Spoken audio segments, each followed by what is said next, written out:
our existence threatens their existence. When I was 7 years old, my dad told me before he died, Diamond does it. They hire you and they can fire you. They used us.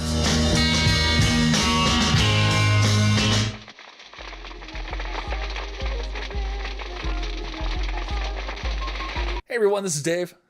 This is Barry. We're here talking real quick about a movie that we've both been hip deep in film festivals, but there's one movie we got to do a little bit of cross-section in, and that is a very unique film that I honestly wasn't comfortable talking about until Barry saw it, about the history of films on Hawaii and the less than great working conditions that were there and how corporations have taken over the island, all kind of stuff.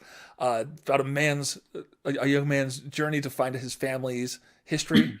And the film's called Cane Fire. I'm not sure where it's streaming or where it's going to be streaming it. It just finished showing at Denver Film Festival as well as the Hawaii International Film Festival. Is that correct? That's correct. You were able to go to the HIFF, the HIF website, Hawaii International Film Festival. If you go to HIF.com, there was until November 29th. I'm not sure when this is airing. Yeah, until we're November going to miss it. Okay. So it's gone. But anyway, it was there until the 29th. It was there for about a month for people to be able to stream. But yeah, I did. It's really cool because you were telling me about this, and I said, yeah, I'd love to meet the guy and talk to him about his film. And then lo and behold, it comes here to the HIF, and I was able to catch it, in that capacity. But yeah, I like this film a lot. It's loaded with stuff. The way, and I have not spoken with a filmmaker. I don't know what his process was, but what it feels like he began small. Like it feels like it initially was a documentary about this movie from 1934. It's a lost film or a very hard movie to find called White Heat. And it ends with this big cane fire. And it was this very controversial film when it came out. So it seems like the filmmaker begins his film as a search for this movie. It was called White Heat. It also went under the title of Cane Fire. And that expands into this very big canvas for this documentary where he covers the overthrow of Hawaii in 1893. So he talks about that whole uncomfortable history lesson.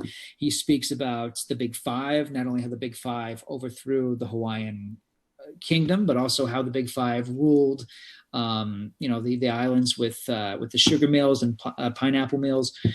He speaks about how movies and tourism in general swarm the islands, and how movies that were filmed here often used local actors as extras, but in the background of many scenes. And to quote one of the actors, he speaks of kind of the interchangeable nature of a lot of the native characters in some of these films. And we're talking about movies like Blue Hawaii and Big Jim McLean with John Wayne.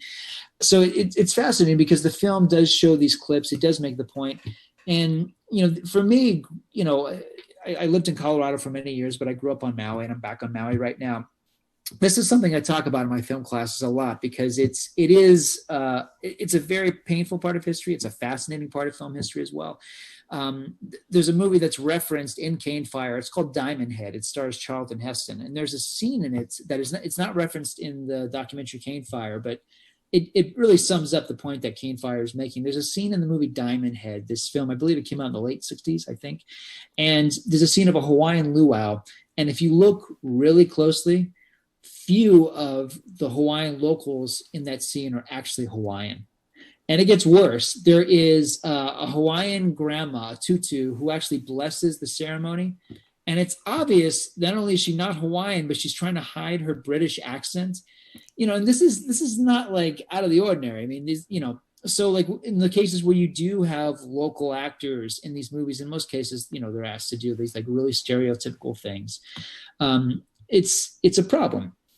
Because the tourism industry, by and large, it was built by, not only billboards and, commercials and whatnot, but the film industry really sold Hawaii as a paradise vacation destination. And it is, obviously, but there's more to it than that. And it has a very rich and complex and very dark history at times. This is really underselling it. The thing about Cane Fire is that it juggles a lot. And I was impressed by the scope of it. It's 90 minutes long. It doesn't feel like it. Maybe it should have been 3 hours. Maybe, because there's a lot going on here. I mean, there's a sequence where one of the subjects being interviewed, and there's a lot of interviews in this movie, but there's a scene where one of the subjects suddenly remembers, like, oh, I was in that movie, and he runs off and he comes back with a photo album, and his wife reminds him, yeah, you were in Dragonfly with Kevin Costner, and we actually see the clips, and it's wonderful. But then the film jumps to environmental preservationists who are working to preserve the land and how they're being kicked off the land. There's a lot that this film covers. You could say that it might be too much for one film. I say, in my article, which I wrote for the film on the the Hawaii Film Critics Society webpage, that's where my review of Cane Fire is. What I wrote was, I don't think it's a messy film at all. I think it's just a restless film. It jumps around a lot. It covers so much ground in 90 minutes, and it is quite the achievement. Because going into it, it really did feel like it was a movie about one film, about the search for this one hard-to-find movie that was shot on Kauai. And one of the best things about Cane Fire, it's very Kauai-centric. It deals mostly with that one island. It doesn't talk about Hawaii overall as an island chain, but it is telling basically the story of Hawaii. But at the same time, because it keeps it very Kauai-centric, a lot of the points are able to be, very, very focused and centered. I like this film a lot. I mean, again, I just feel like it covers so much, and I admire that. But at the same time, like, this easily could have been a bigger film, and maybe it should have. But for those who are not familiar with Hawaii's dark history, who are not familiar with the events of 1893, not familiar with the way Hawaii has been portrayed in movies, or the legacy of the Cocoa Palms Hotel, which is a whole of the story that the film gets into, it's a rich experience. So yeah, this is a movie that I would definitely recommend. I mean, it's a film that loves movies, but is also aware that films can manipulate, and also films can capture true moments of honesty and pain. There's some painful stuff in this movie. There are scenes of indigenous people being taken from their home forcibly by the government. There's scenes of, the activists being removed from where they are. There's a lot, there's a lot of pain and anger in this film, but it's not an angry movie. No. The filmmaker is smart enough not to contextualize it. He just lets the footage speak for itself. A scene that meant a lot to me, because I've seen these sort of things a lot growing up out here. There's a scene where you see this home video of this jackass tourist just basically making fun of everything that he sees and just being unfunny and aggressively just awful. I don't know where the filmmaker found this footage, or if he knew the guy. It's painful to watch, and it's something that's not a typical, on a daily basis out here. So yeah, I admire this film, and I do recommend Cane Fire, especially if you're interested in the subject matter, or if you're not familiar with any of this stuff. If you think of Hawaii as, Blue Hawaii and Hawaii 5-0, I do recommend this film, because it's a very rich story. That's one of the things I love about living here. It's a very, very complex place, and there's a lot of love out here. There is a lot of aloha out here, but there's because the history out here is very dark and very complex. There's a lot of those things to consider, and Cane Fire is dealing with those things, and it's rare for a movie. It's rare to see all of this compacted into one documentary. Yeah, what I love about the film so much, and I have to give the filmmaker Anthony Bauna-Simon credit here, is it's very clear he started this off as a passion project to find this film that his great grandfather was in, and find that familial connection.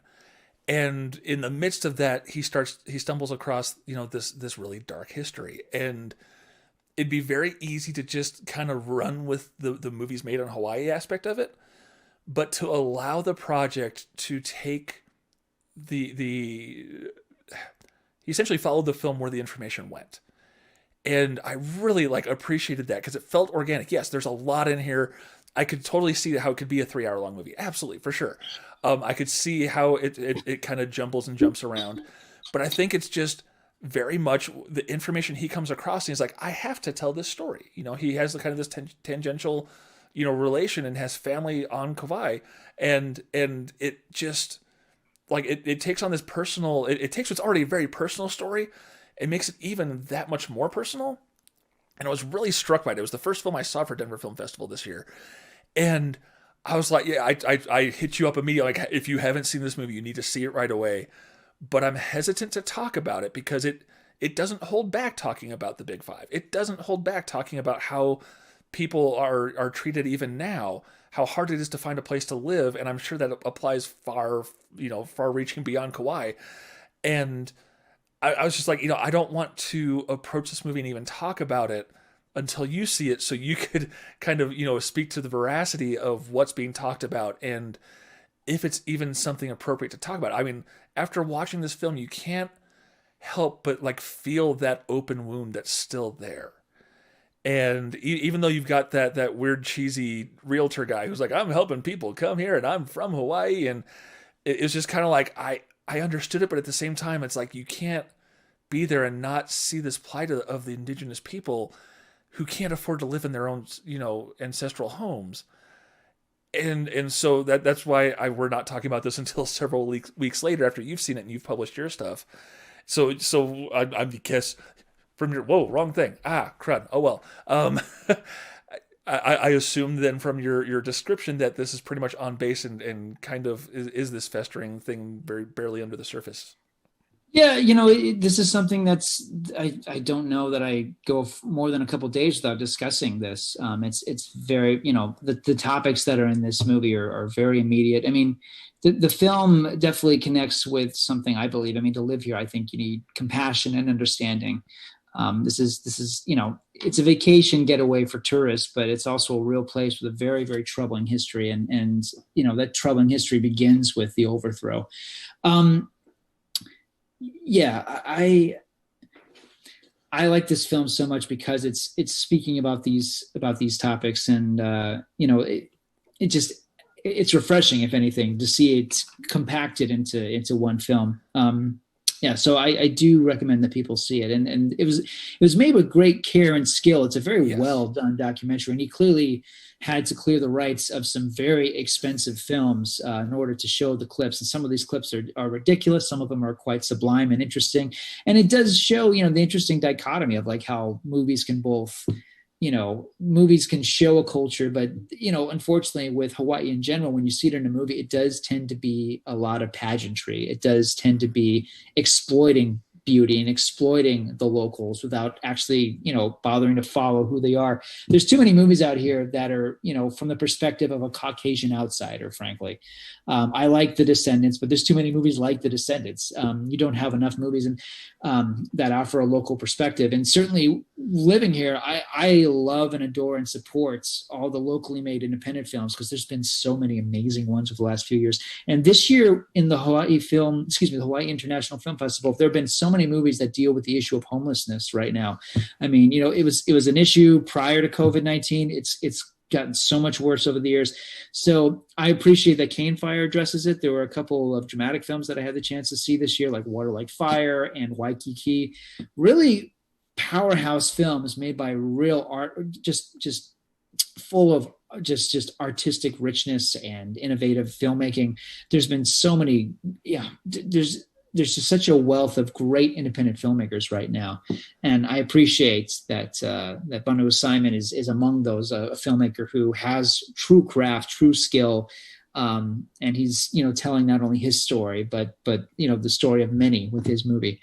So very valuable film. I definitely will be revisiting it. And I suspect I might even use it for one of my classes in the near future, because, again, like for me, it's easy to complain that the film isn't 3 hours, that it isn't like this big overarching thing. It does skip around with a lot of its topics, but I mean, the fact that it even addresses those topics all in one film in general is something of a real achievement, because it's a rarity. Yeah, it pulls off still being a cohesive overall mural, if you will, of life on Kauai. I told you we were going to try to keep this in about 5 minutes, and we're closing in on 15. So I think we'll stop it here. But I mean, we both highly recommend this film. I'm not sure what the distribution looks like. Once it does, this is the kind of film that we get behind and we really enjoy. And so as soon as we hear, hey, it's coming to whatever streaming service, or to Curiosity or to Sundance or wherever it goes, we'll let y'all know, because this is definitely a film that's worth seeking out. Thanks for taking the time, man. I know we aren't talking about much else, that came out at the fest that had crossover, but man, this is a good one. So I appreciate the time, sir. It is, and I'm glad that you got it. I'm glad it played at Denver. I mean, it's an obvious fit for the Hawaii International Film Festival, but I love that you got it first. That's great. Yes. So thanks for watching, folks. Catch us on the next episodes, wherever we are. There'll be a little clip that shows at the end of this. It's all good. Thanks.